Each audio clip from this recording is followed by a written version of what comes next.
السلام عليكم. النهارده هوريكم ايهاب الفولي وهو عمال يصيح على قناه الزمالك ويغلط في الاهلي وفرموزه. هسمعك بودانك والحكم لك انت يا زملكاوي قبل الاهلاوي، بس احنا هنرد عليه لان ده لازم يترد عليه، بجد لازم يترد عليه، لان بجد والله انا مش عارف ان ازاي الاستاذ ده صحفي وما يفهمش في القوانين واللوائح. قبل بس ما نسمع هو بيقول ايه ونرد عليه، حضرتك تشترك معانا في القناه وتفعل زر الجرس على الكل، وكمان تشير الفيديو ده، ولو انت حابب تسيب اي تعليق هنرد على حضرتك. تعال نسمع الاستاذ ايهاب الفولي بيقول ايه ونرجع نرد عليه. الأندية الأهلي ثالث الدوري، الزمالك البطل الثاني، بيراميدز الثالث، النادي الأهلي بطل أفريقيا، الوداد اللي بينظم أفريقيا، الرجاء.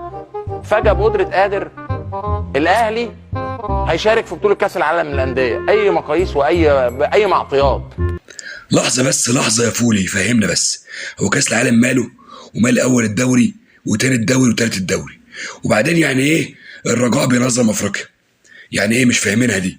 حد يقول لنا يا جماعة الفولي يقصد إيه بإن الرجاء ينظم أفريقيا؟ طب بالله عليكم، ده هو صحفي؟ ده الراجل ده صحفي لما هو عارف ما هوش عارف الاهلي هيشارك في كاس العالم بأنا معطيات؟ انا هرد عليك وهقول لك المعطيات وهعلمك اللوائح والقوانين، بس اما نسمع ونكمل بيت كلام سيادتك. كمل يا استاذ. هتقول اصل بطل افريقيا هو هينظم، خلاص خد واحد. لو مش هتاخد يعني لو المغرب انت هتعتبرها، ولو ان اللائحه ما فيهاش الكلام ده خالص، هتعتبر ان المغرب موجوده. طب ما هي موجوده بالوداد، افريقيا ممثله في الوداد. هي افريقيا بطل ولا بطلين؟ هي افريقيا طالعه براسين؟ افريقيا طالعه براس واحده، بطل واحد اللي هو المغرب. الاهلي مش بطل افريقيا. انت بتركبه ليه الاهلي على كل حدث؟ اولا الاهلي مش محتاج حد يركبه عليكم، الاهلي طول عمره راكب عليكم، الاهلي طول عمره راكب عليكم ومعلم عليكم. وبعدين ايه افريقيا طالعه براس واحده مش براسين دي؟ والله كلنا عارفين مين هو اللي براسين. الحاجه الوحيده اللي تخليني اقول الاهلي شارك في كاس العالم وابصم لها بالعشره حاجه واحده بس: مدرب الاهلي كولر منين؟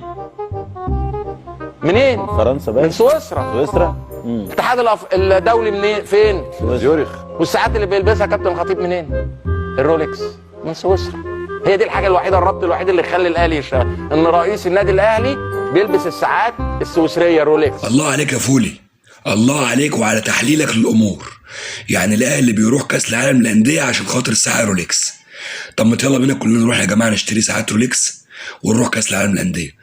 بصوا بقى، الرجاء اللي عامل مشاكل ده يروح يشتري ساعه رولكس هيخش كاس العالم للانديه، وكل بقى نادي يشتري ساعه رولكس، وكاس العالم للانديه يبقى 50 نادي و100 نادي بيلعبوا فيه.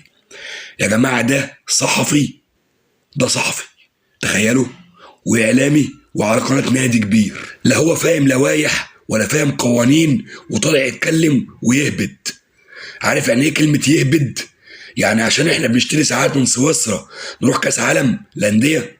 سيادتك طالع تعمل فتنه، سيادتك ما انتش فاهم حاجه خالص.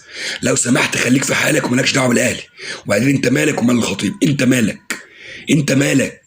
انا مش عارف محمود الخطيب عمل لكم حرقان ليه، مش عارف والله بجد تعبكوا ليه. دي يا جماعه النماذج اللي بتطلع على قناه الزمالك، لا يفهموا لا في قوانين ولا في لوائح ولا في ادب ولا في اخلاق ولا في نظام.